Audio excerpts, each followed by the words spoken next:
Pada suatu malam diselimuti oleh badai, seorang penjaga mercusuar mendatangi rumah seorang polisi karena temuan sebuah kapal dagang yang terdampar di tepi pantai. Di sana tidak ada awak kapal yang selamat. Menurut dari catatan kaptennya, ia memberikan peringatan kepada siapapun yang menemukan buku ini. Tertulis telah terjadi sesuatu yang telah membunuh semua awak kapalnya.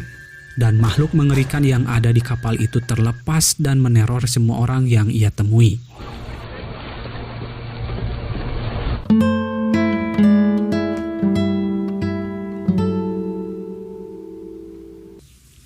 Lalu scene kembali pada 1 bulan sebelum kejadian. Ada sekelompok orang menyewa kapal Demeter untuk mengirimkan puluhan peti yang isinya entah apa. Dan tujuan pengirimannya yaitu ke London, Inggris. Si kapten yang bernama Elliot menyeleksi beberapa orang untuk tambahan krunya. Seorang dokter yang bernama Emen pun mengajukan diri tapi ia tidak terpilih. Si penyewa kapal terburu-buru bergegas pergi setelah melakukan pembayaran. Para kru pun mulai bekerja memasukkan peti-peti itu ke dalam kapalnya. Ketika seorang kru tambahan melihat simbol di peti itu, ia seolah ketakutan dan membuat salah satu peti terjatuh yang hampir saja mencelakai anak si kapten yang bernama Toby. Orang ini pun mengundurkan diri dan memberikan peringatan kepada si kapten dan krunya bahwa simbol naga di peti itu adalah pertanda buruk. Karena tadi si Emen menyelamatkan Toby, ia diizinkan mengganti kru tambahan yang mengundurkan diri. Setelah selesai memuat barang, mereka pun memulai pelayarannya. Toby mengajak Emen untuk melihat isi ruangan di kapal ini. Ia juga memberitahukan Emen jika terjadi masalah, Emen harus mengetuk kayu untuk memberitahukan yang lain. Tidak lupa si kapten menulis catatan hariannya. Diketahui ada 9 orang belayar di kapal ini. Malam harinya orang-orang sedikit berpesta dengan berminum minuman. Tetapi tidak untuk si kapten.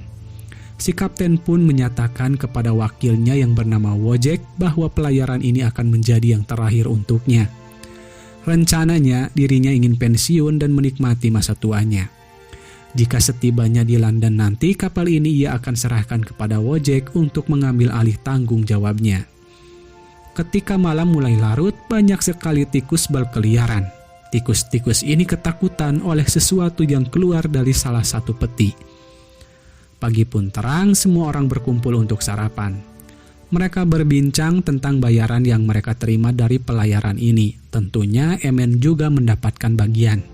Tujuan Emen ikut pelayaran ini bukan untuk mendapatkan bayaran, namun ia ingin menimba ilmu di London.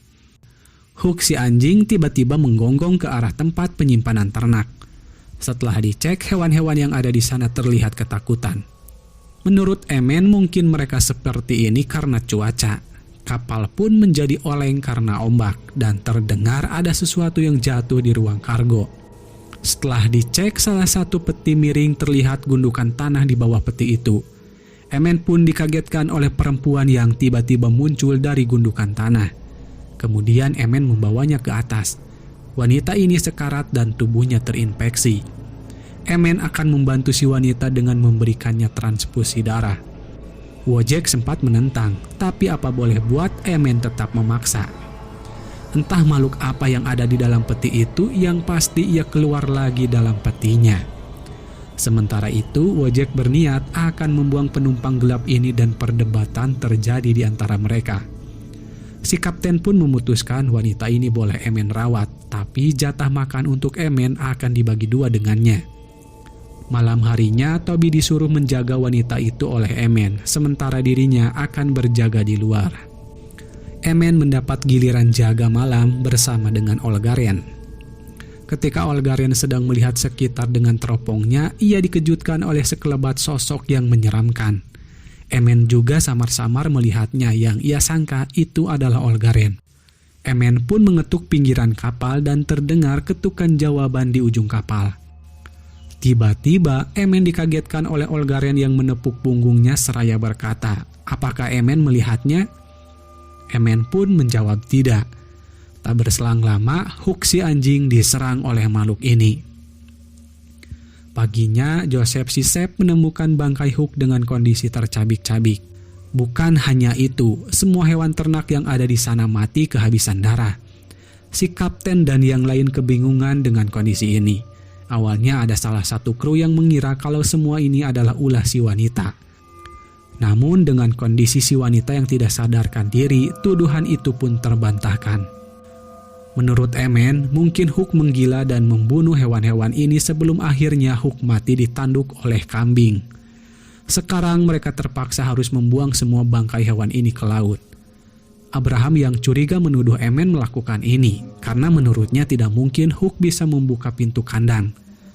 Olgaren pun menyela bahwa ada sesuatu yang jahat di kapal ini. Setelah membuang semua bangkai, Emen menghampiri Toby yang sedang bersedih. Emen membujuknya bahwa semua ini di luar kehendak mereka. Lalu badai akan datang. Olgaren memberitahukan kepada Emen bahwa semalam ia melihat sesuatu seperti manusia. Emen menegaskan bahwa dirinya tidak percaya dengan tahayul. Namun ketakutan Emen semalam mempertegas bahwa dirinya juga melihat makhluk itu. Hari-hari pun terus berlalu dan makanan mulai menipis. Sesekali si wanita mengigau dan diketahui bahwa ia bernama Anna. Pada suatu malam, Joseph memberitahukan ada sebuah kejanggalan di mana yang tadinya ada banyak tikus di kapal ini, sekarang tikus-tikus itu hilang entah kemana. Ketika Petrovsky sedang berjaga, ia mendengar sesuatu, lalu mengeceknya. Petrov dibuat penasaran dengan sosok makhluk yang ia temukan. Tiba-tiba makhluk ini menyerangnya dan kemudian menghisap darah Petrov. Tak berselang lama, Emen datang mencari Petrov. Ia menemukan ada kejanggalan. Lalu Emen membangunkan rekan-rekannya. Paginya, Wojek berasumsi mungkin Petrov mabuk sehingga ia tergelincir di geladak dan jatuh ke laut. Namun banyak ceceran darah di geladak yang membuat mereka bertanya-tanya. Saat Emen membahas tentang rasa penasarannya dengan luka gigitan pada semua hewan waktu itu, tiba-tiba Anna tersadar menghampiri mereka dan memperingatkan kalau makhluk itu ada di sini dan mereka harus segera meninggalkan kapal. Wojek mencoba menenangkan situasi dengan menyuruh krunya untuk kembali bekerja. Karena laporan Olgaren, kapten pun menyuruh para kru untuk menggeledah seisi kapal. Malamnya, Anna memberitahukan Emen tentang makhluk ini dan dia bernama Dracula. Si Dracula hidup di pegunungan atas di sebuah kastil tua yang sudah ada berabad-abad yang lalu. Dan Dracula ini selalu meneror orang dan menghisap darah mereka setiap malam. Lalu, para tertua desa di kampung Anna melakukan tawar-menawar dengan si Dracula demi keselamatan rakyatnya. Ia pun dikirimkan jauh dengan Anna sebagai makanannya dalam perjalanan. Satu hal yang harus diketahui bahwa makhluk ini berakal dan juga sangat buas. Hujan deras pun turun. Larsen dan Olgaren mendapatkan giliran jaga. Terdengar ketukan kayu. Larsen menyangka kalau itu adalah ulah Olgaren. Olgaren pun demikian, ia menyangka sebaliknya. Setelah tahu kalau itu bukan ulah keduanya, mereka mulai berwaspada. Tiba-tiba si Dracula menyerang Larsen. Olgaren yang ketakutan malah memanjat ke atas tali. Lalu kapal menjadi miring. Dengan segera Wojek dan yang lain bergegas mengamankan kemudi yang hilang kendali. Kemudian mereka mencari Larsen dan Olgaren yang tidak ada di sana. Ada darah yang menetes di bajunya Toby. Setelah dilihat ke atas, Olgaren bergantung di atas tak sadarkan diri. Semua orang panik karena ketakutan. Olgaren yang meronta-ronta terpaksa harus diikat. Luka gigitan di lehernya sama dengan luka gigitan pada hewan-hewan ternak. Sang kapten menyuruh krunya berpencar mencari makhluk yang meneror mereka. Di saat yang lain mencari, si kapten menyuruh Toby menjaga teropongnya dan berlindung di kamarnya. Tak terasa malam akan tiba.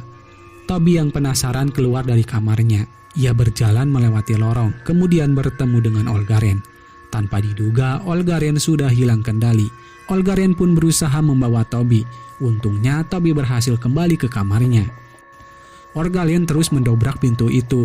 Ketika yang lain sedang berwaspada di atas geladak, mereka mendengar suara ketukan. Seolah tersadar dengan itu, mereka segera menuju ke asal suara yang dibuat oleh Toby. Sesampainya di sana, Olgaren berusaha menyerang Emen, namun Olgaren berhasil diringkus. Sialnya, Toby dalam bahaya. Ada Dracula di kamarnya.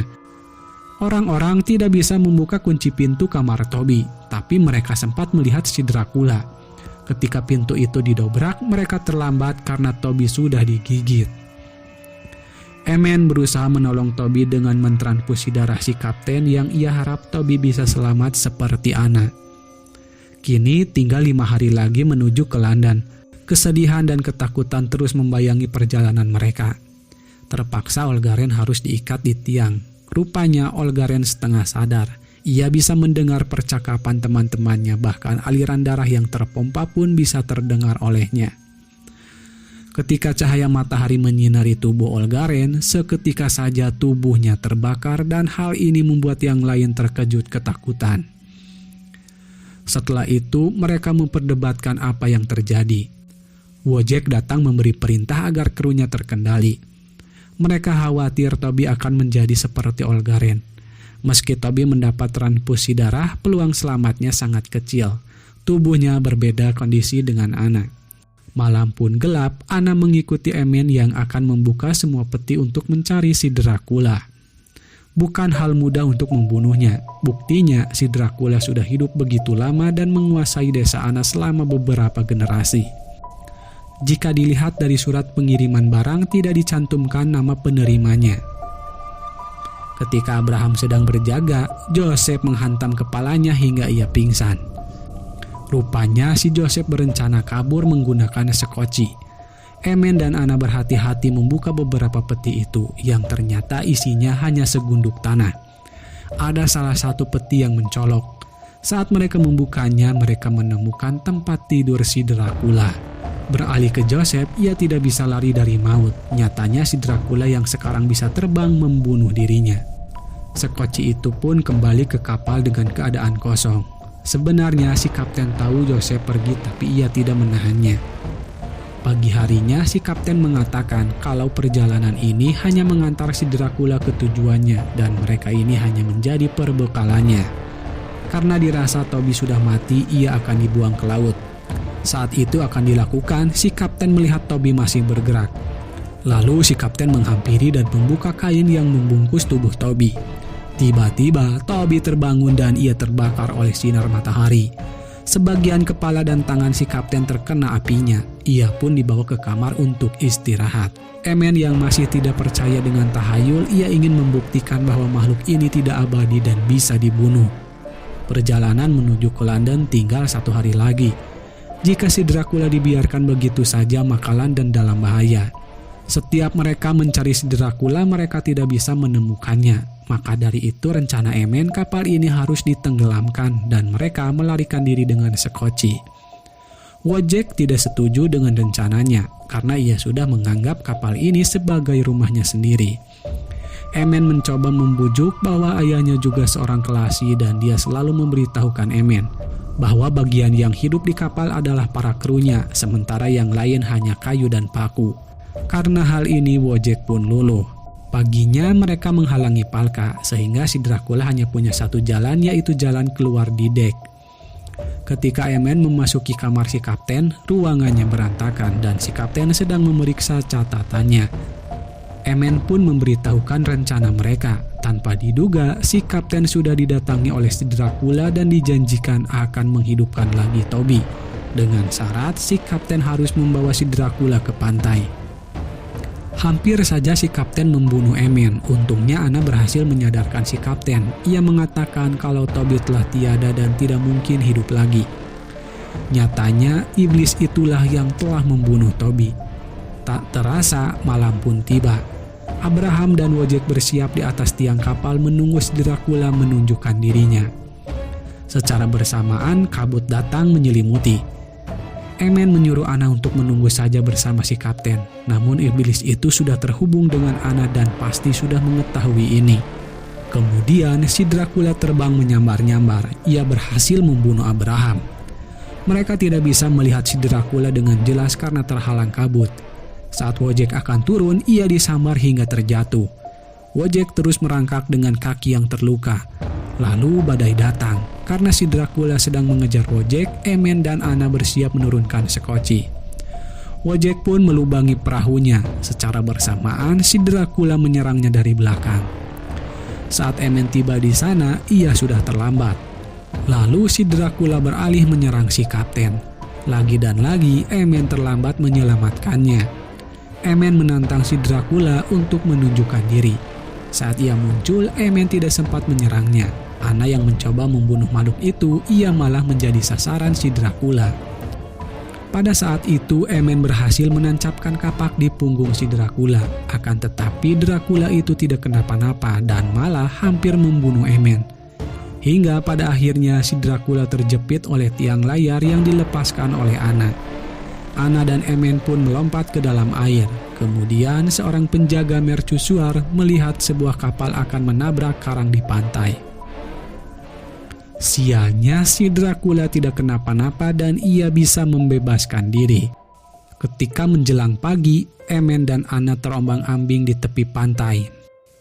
Anna mulai berubah seperti Olgaren. Rupanya transfusi itu hanya menunda hal yang tidak bisa dihindari. Sedari awal Anna sudah menerima takdirnya dan kini ia menjemput ajalnya. Cahaya matahari mulai menyinari dan saat itulah tubuh Anna terbakar. Singkatnya, cerita kapal Demeter telah menjadi perbincangan hangat masyarakat kota London. Mereka tidak tahu bahwa salah satu kru ada yang selamat yang masih memburu si Dracula yang menyamar di antara orang-orang. Lalu film pun selesai. Bijaklah dalam menyikapi sebuah peristiwa. Sampai jumpa di video selanjutnya. Wassalam.